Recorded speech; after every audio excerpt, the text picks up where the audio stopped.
Hello everyone, তো ইংরেজি গ্রামারের কিছু প্রশ্ন নিয়ে হাজির হয়েছি আজকে। ভয়েস চেঞ্জ রয়েছে, প্রশ্নগুলো আগে দিয়েছিলাম, সলভ আজকে করছি। দ্য ফ্লাক্স কন্টেন্স কফি, এটা রয়েছে আমাদের ভয়েস চেঞ্জ, অর্থাৎ অ্যাক্টিভ থেকে আমাকে প্যাসিভে করতে হবে। তাহলে অ্যাক্টিভ থেকে প্যাসিভে করার নিয়ম হচ্ছে যে কোনো ভয়েস চেঞ্জের সাবজেক্ট ভার্ব অবজেক্ট আমাদেরকে প্রথমে আইডেন্টিফাই করতে হবে। So first of all we can find the subject verb and then object. Subject is here in this sentence. The flask is the subject and contents is verb and coffee is obviously object. Okay. So first rule, object in place of subject. তো coffee রয়েছে আমাদের, তাহলে এখান থেকে আমি change করে প্রথমে লিখবো কফি, অর্থাৎ অবজেক্টকে সাবজেক্ট করে নিলাম কফি। এবার কন্টেন্টস ভার্বটা দেখবো।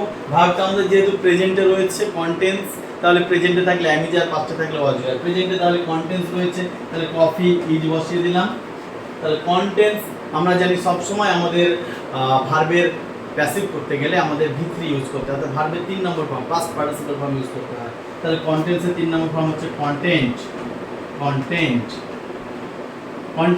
এবার আমরা জানি এখানে একটা প্রিপোজিশন ইউজ করতে হয়, ম্যাক্সিমাম ক্ষেত্রে আমরা বাই ইউজ করে আসি, কিন্তু আমাদেরকে দেখতে হবে এই ভার্বের সঙ্গে কখনো কখনো কিন্তু অ্যাপ্রোপ্রিয়েট প্রিপোজিশন বসে, সেটা বাইও বসে না। উইথাউট বাই আমার আগের ভিডিওতে আছে, দেখে নেবেন কোনগুলোতে উইথাউট বাই বসে, সেটাও দেখতে পাবেন চেক করলে।